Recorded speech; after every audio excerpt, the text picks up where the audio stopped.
Now, I want to ask you, do you feel that the old singers of the past, let's take Martinelli and let's take Pertili and people from older generations, do you think that they can still tell us things? And is there anything for us today to learn from them? Oh, definitely. Definitely.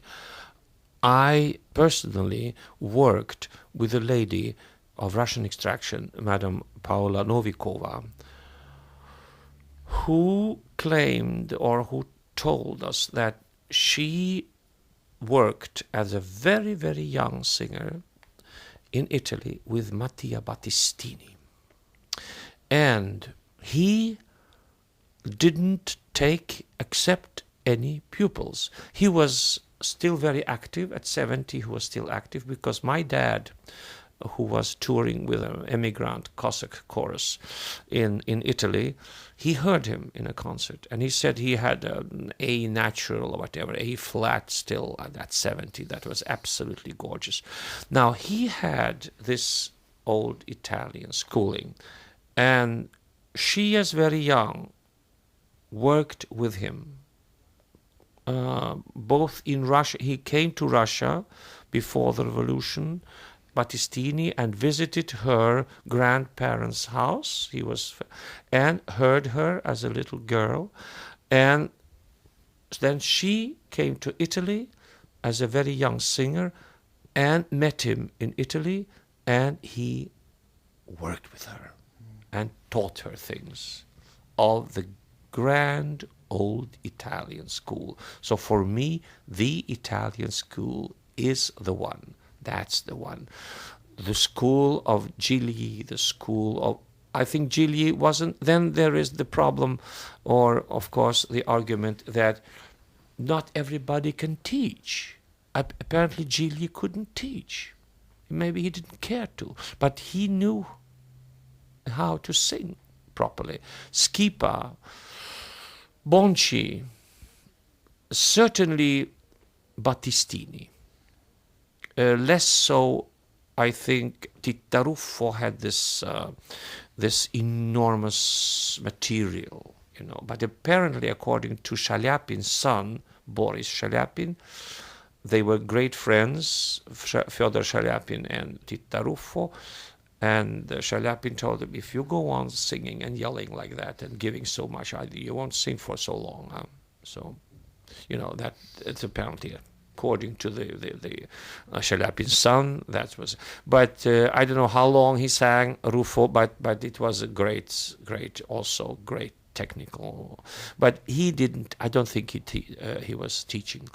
But Battistini didn't teach. But this lady he worked with, and she got from him so much that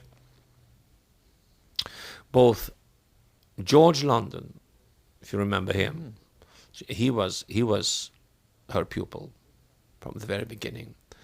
Irmgard Seyfried, myself, and a few others, we really learned a lot from her, and that is the old Italian school that I myself, she died already in 1967, my first teacher, Öhman died 68. I was on my own, but I had this enormous basis that I could continue myself to, and I belong to that because I read that Caruso said that we have to all to work, sit down and work on our voice all the time without ever giving up.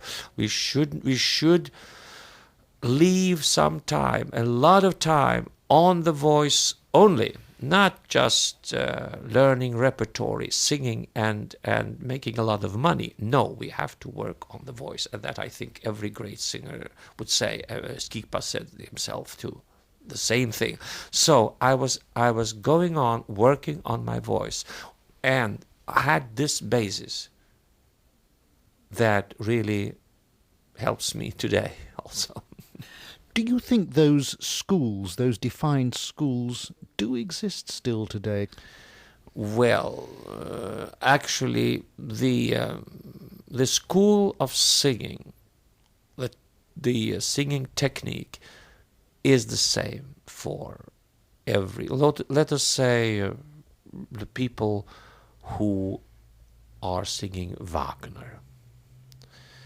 If you think about the old great ones, like Melchior, Franz Völker, Windgassen, one that I admired tremendously, Suthaus. They had their own. It's that way to sing. It's Wagner singing is a special kind of way of singing.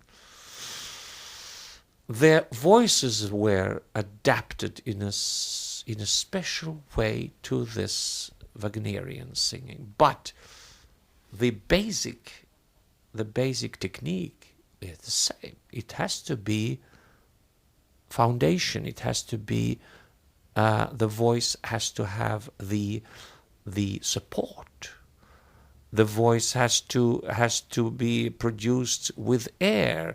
There is all those details. I don't want to go into them now, but all those details of singing technique are the same for anybody, for Russian singers, Italian, French.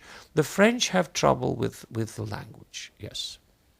Why the French are telling me that I was always the best French singer, French tenor, is because I wasn't exaggerating their nasals, because a French singer has a funny, strange combine. He acquires a strange kind of quality, even with a beautiful timbre, from the language.